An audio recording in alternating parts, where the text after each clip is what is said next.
you can't fix everything. So I think the third bad habit that a lot of fractional CFOs need to break is you're coming in to lead that finance organization, right? And again, I my passion is my one of my greatest skill sets, but it is also something that I know gets me into a lot of trouble.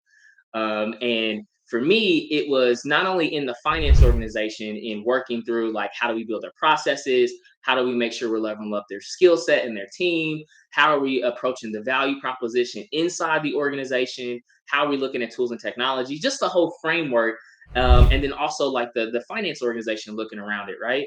And looking at that piece of it of like this is where we're going to provide value, but it started to branch off into, hey Chris, like we'll love to pick your brain on this marketing idea that we have, or hey Chris, we'll love to have this opportunity to talk to you more about how we can roll out NPS to really help our net dollar retention rate. And it's like started to move outside of the finance organization, and I started to branch off into these other different like almost like side projects inside the business, which to me, looking back over my career, that has always been like my value add. Is like I'm not just going to be the one. We're not going to be the one just providing the updates and the reports and how we're tracking the budget and forecasting. We're going to be branching out. But one thing I started to find myself in is like I'm spreading myself too thin. Like I'm trying to solve all the problems inside the business that they have. Like I'm trying to solve their lead generation problem.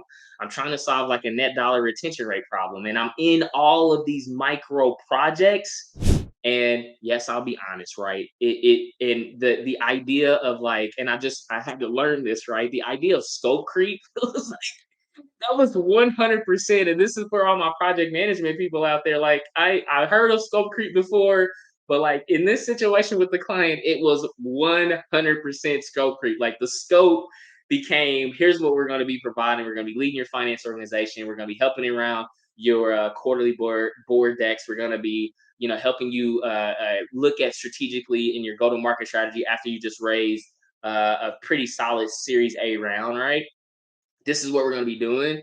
But it quickly, over the course of months, spanned out to be all these other different things, right? And I found myself in a situation where I'm like, can't fix all their problems, man. Like I can't do that. And I'll be honest, a lot of the mistake I made is because I took the mentality that I had when I was leading a finance organization, right? Like when I was leading a marketing cloud company all the way through acquisition to SAP, that's what our finance organization did, right? We branched out in the business. We were working with sales, we were working with marketing, we were working with operations, we were working with client success. We were working throughout the business. And that didn't translate over to my fractional CFO business, right? Because you can't realistically solve all the business's problems. So the way to fix that is I sat down with the client. I said, look, we have our team, myself, my team, we're branching out into a lot of different areas of the business. Let's sit down together and let's develop quarterly OKRs and how we want to tackle this. And let's look at Q1, let's look at Q2, and let's look at the projects that we can commit to work on, and that we can consistently deliver the value that you need, right? And that was a great conversation because now it gave them more consistency of like, okay, I know that Fresh FP&A, Chris and his team are going to be helping us in Q1 with these initiatives, right? They're going to track it, they're going to monitor, they're going to give us feedback. This is what they're tackling, right?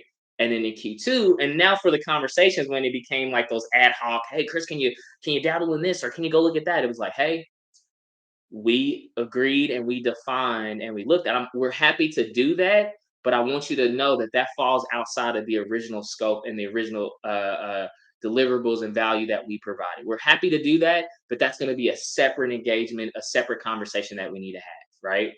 And that gave more consistency to it. That gave more clarity. That even helped with that bad habit number two of setting those boundaries, right? Um, which is hugely important. So that's point number three as a fractional CFO that you need to break.